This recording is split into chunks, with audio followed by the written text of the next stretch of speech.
Muy buenos días a todos los presentes. En este caso expondremos sobre una modificación a la técnica original de Cimino Brescia, que es una fístula arteriovenosa a nivel de la muñeca, solo que con la variante de hacerla un poco más distal a nivel de la tabaquera anatómica, así como los principios que rigen esta modificación. La insuficiencia renal crónica es un problema serio de salud pública en Guatemala. La nefropatía atípica, o también llamada nefropatía mesoamericana, hace que cada día haya una gran cantidad de nuevos diagnósticos de insuficiencia renal crónica y que necesiten algún tipo de soporte de reemplazo renal. Cuando el paciente es candidato a terapia de reemplazo renal, tiene tres alternativas. Una es iniciar con un proceso de hemodiálisis, dos, un proceso de diálisis peritoneal y el tratamiento ideal que debiera de ser el trasplante renal. Todas estas alternativas tienen sus pros y contras, ¿verdad? Ya que no es fácil mantener a un paciente en hemodiálisis, no es fácil mantener a un paciente en diálisis peritoneal y el trasplante renal está limitado en Guatemala principalmente a la escasa cantidad de donadores, tanto donador vivo como donador cadavérico. En este caso que nos trata de lo que es la hemodiálisis, cuando el paciente ha sido candidato o es candidato a una hemodiálisis, o se ha determinado mediante la evaluación del médico nefrólogo que el mejor tratamiento para este paciente es la hemodiálisis, tiene dos alternativas. La alternativa número uno es el uso de catéteres intravasculares, que hay de diferentes tipos, diferentes modelos, pero todos tienen el inconveniente de que es un cuerpo extraño que está colocado dentro del cuerpo, por lo tanto está sujeto a rechazo, infección, manipulación y trombosis, siendo la infección en nuestro medio de tasas sumamente altas comparado con el resto del mundo. Nosotros tenemos tasas de hasta el 50% de infección al mes, lo cual es altísimo, ya que en los centros de referencia mundiales la tasa de infección no supera el 5%. La otra opción es una fístula arteriovenosa. La fístula arteriovenosa va a cumplir las mismas funciones que un catéter intravascular, pero que está diseñado y está fabricado con los propios tejidos del paciente, por lo que las cuestiones de infección y de rechazo se pueden considerar prácticamente nulas. Otras complicaciones propias de los accesos vasculares, como la trombosis, sí siguen estando patentes también en las fístulas arteriovenosas. La fístula arteriovenosa fue diseñada en 1960, el doctor Quinton, el mismo que diseñó el catéter de Quinton, también inventó un dispositivo en el cual introducía unas cánulas de teflón dentro de la arteria radial y la vena cefálica a nivel de la muñeca, y es lo que se conocía antiguamente como la fístula arteriovenosa externa. El problema es que esta tenía múltiples inconvenientes. Aunque él menciona que sus tasas de infección en su momento eran muy bajas, las tasas de infección a largo plazo eran muy altas. Además, el inconveniente y la incomodidad del paciente de cargar un dispositivo pegado a su cuerpo todo el tiempo a nivel del antebrazo. Pocos años después, Brescia, Cimino, Appel y Harwich diseñaron la famosa fístula arteriovenosa autóloga, que es, a diferencia de la original descrita por Quinton, hecha con los propios tejidos del paciente mediante una anastomosis de la arteria radial a la vena cefálica. La anastomosis de Cimino Brescia ha sido el estándar principalmente todos los años y en todos los lugares, principalmente porque es bien distal y permite un largo trayecto de punción a través del tiempo. Otros accesos han sido diseñados también, como los accesos proximales, como las fístulas brachiocefálicas y brachiobasílicas, pero cada una de estas ha tenido sus propias complicaciones e inconvenientes. Por lo tanto, la norma es tratar de buscar aquella forma en que el paciente tenga la menor cantidad de complicaciones posibles. Lo que sabemos es que las fístulas altas tienen una alta tasa de secuestro arterial.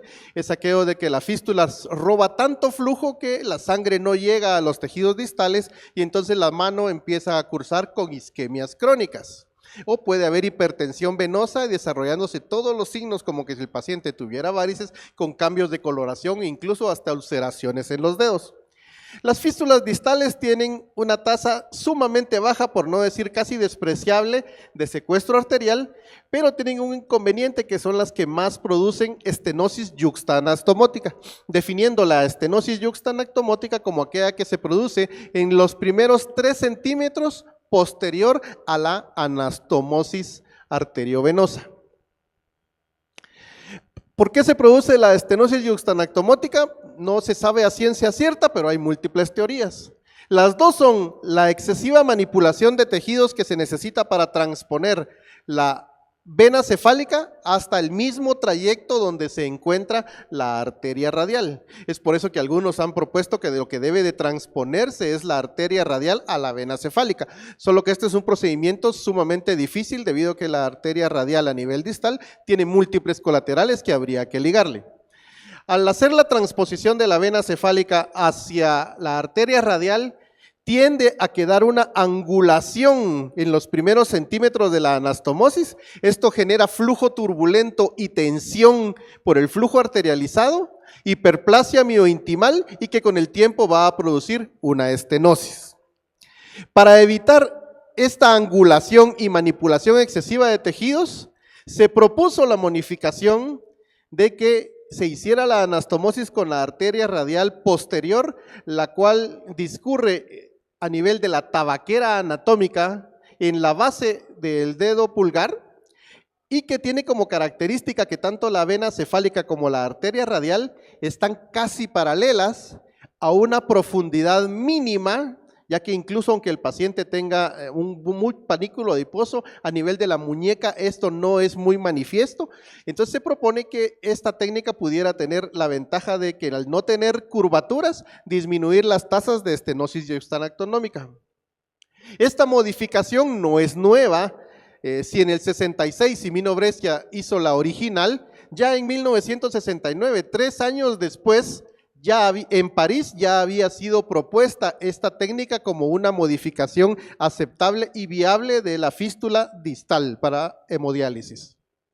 Ha sido estudiada a través del tiempo, múltiples lugares han visto su patenticidad, funcionabilidad, por lo tanto, sabemos o sabíamos de su existencia, más en nuestro medio raramente o no teníamos conocimiento que hubiera estado siendo desarrollada, pero se empezó a considerar como una alternativa viable para disminuir las tasas de estenosis yuxtanastomótica, ya que regularmente vemos pacientes que hay que reconstruir fístulas distales precisamente por las estenosis. La mayoría de estudios han demostrado que su funcionalidad es comparable a la fístula tradicional de Simino Brescia a nivel de la muñeca, por lo tanto se decidió empezar a utilizarla como un acceso vascular. La anastomosis es realizada en la base del dedo pulgar, identificando tanto la arteria radial posterior como la vena cefálica. Las mismas discurren paralelas y una pequeña fascia es lo único que la separa. La anastomosis es fácilmente realizable ya que es laterolateral. Una vez terminado, donde vemos un flujo arterializado a nivel de la vena cefálica, la cual crece fácilmente con la compresión. Entonces, nuestra metodología fue comparar la permeabilidad de la fístula arteriovenosa radiocefálica a nivel de la tabaquera anatómica comparada con las otras realizadas a nivel de la muñeca. Fue un estudio observacional descriptivo retrospectivo, todos aquellos pacientes que hemos trabajado desde el 1 de enero de 2022 al 20 de junio de 2024. En este tiempo evaluamos 70 fístulas arteriovenosas distales. La cantidad de fístulas manejadas en este periodo es sumamente mayor, pero solo se evaluaron aquellas que eran realizadas a nivel de la muñeca o más distal. De estas 58 fístulas cumplieron criterios para ser realizadas a nivel radiocefálico tradicional o estilo Simino Brescia, con un seguimiento máximo de 823 días y un seguimiento mínimo de 17 días. En estos casos se documentaron durante este tiempo 2 estenosis yuxtanastomóticas y 5 casos de afuncionabilidad por múltiples motivos.